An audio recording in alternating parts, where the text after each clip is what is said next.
Syarat pemimpin adalah ada pengikutnya. Pengikut yang sukarela mau mengikutin berarti dia pemimpin. Kalau ada pemimpin yang tidak diikutin oleh orang lain, berarti dia sebetulnya bukan pemimpin. Ukuran nomor satu dari seorang pemimpin adalah pengaruh.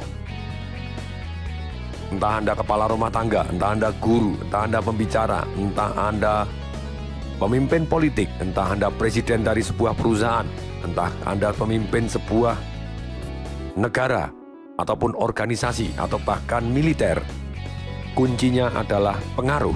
Sehingga orang sukarela mengikuti perintah Anda. Pengaruh timbul ada 3 hal, yaitu 1, karena kita layak dipercaya. Kemudian yang kedua, karena kita mempunyai visi yang lebih baik, lebih panjang, atau lebih luas, sehingga orang tertarik mengikuti visi kita. Yang ketiga, kita punya kemampuan untuk mengkomunikasikan visi kita, sehingga orang memilih kita sebagai pemimpin. Dipercaya timbul karena 3 hal. 1, karena kita punya reputasi dan referensi. Yang kedua, karena kita akrab atau mirip. Orang cenderung percaya ketika kita akrab dan mirip. Yang ketiga, ketika kita kongruen dalam mengkomunikasikan. Jadi orang akan jauh lebih percaya kepada kita. Kita bisa dipercaya sebelum dipilih dan dipercaya setelah dipilih. Kalau kita mau dipercaya setelah dipilih, Anda menunjukkan bisa dipercaya, otomatis Anda harus mempunyai 2C, karakter dan kompetensi. Karakter yang baik. Kalau Anda ngomong A ya A, Anda melakukan A juga, walk the talk. Kemudian kompetensi, berarti Anda ahli di bidang yang Anda dipercaya, baru Anda lah bisa menjadi pemimpin. Manajer biasanya diangkat pakai surat. Sedangkan leader diangkat karena orang sepakat. Maksudnya begini, sebagai contoh, ada manajer dari sebuah toko. Sudah pasti dia menjadi manajer karena diangkat, bisa jadi dari kantor pusat, ataupun diangkat dari pemiliknya, sehingga dia menjadi manajer dari toko tersebut. Tetapi, leader dari toko tersebut bisa jadi adalah tukang parkirnya. Kenapa? Karena secara aklamasi, disadari ataupun tidak disadari, dengan sengaja ataupun tidak dengan sengaja, ternyata orang yang paling didengar adalah tukang parkir dari toko tersebut.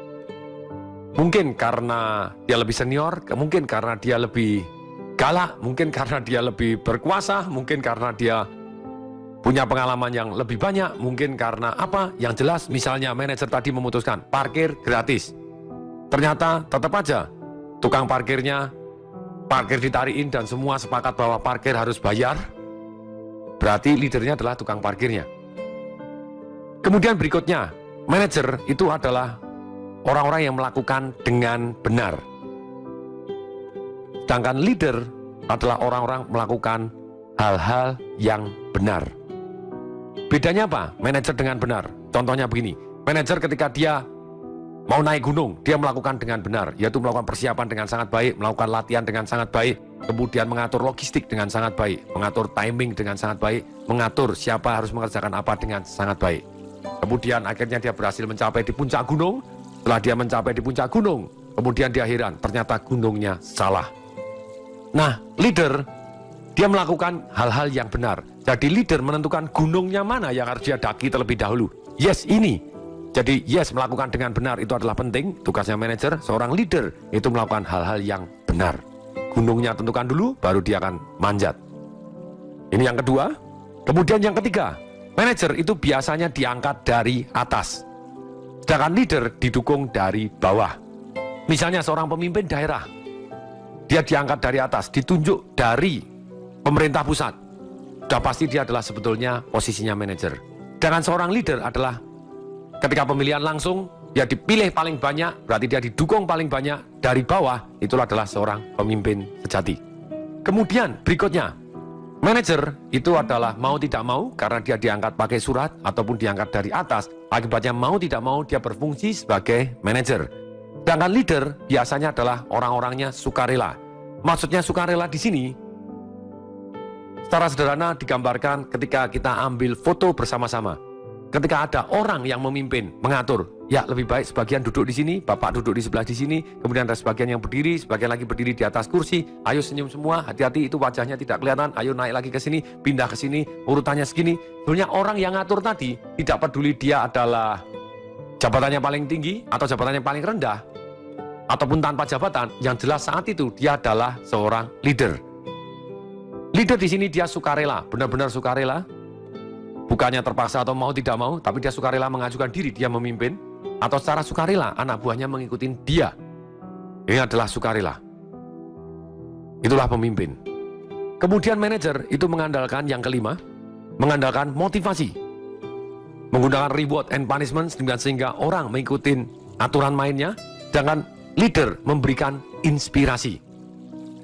Dia memberikan inspirasi dengan contoh. Dan membangkitkan inspirasi dengan cara dia sendiri melakukan dan dia menjadi teladan bagi bawahannya.